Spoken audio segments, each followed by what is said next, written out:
Com ja sabràs, últimament la llum va molt cara. Des de Vila TV et donem alguns consells per controlar la factura.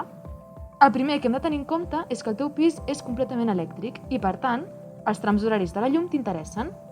Les hores més barates són entre les 12 de la nit i les 8 del matí, a més de tot el cap de setmana.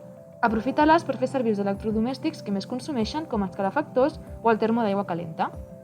Entre setmana, de 8 a 10 del matí, de 2 a 6 de la tarda i de 10 a 12 de la nit, és l'hora plana.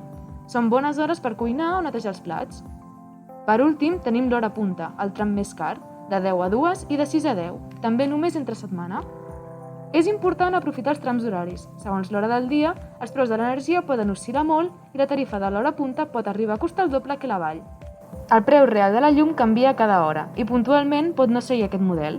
Podeu consultar els preus reals a internet en pàgines com tarifaluzhora.es.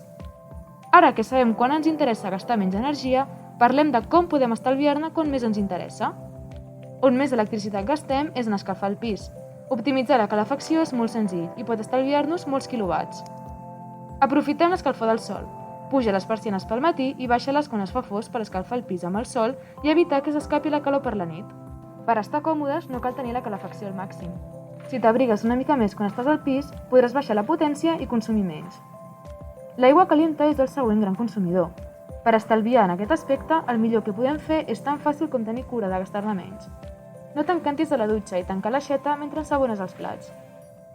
A la cuina hem de tenir cura que no s'acumuli massa gel al congelador i podem aprofitar el calor residual de la vitro per cuinar. Tingues en compte també que el microones és l'opció més eficient per escalfar alguna cosa ràpidament. Ja veus que gastar menys energia és ben senzill, només és posar-s'hi.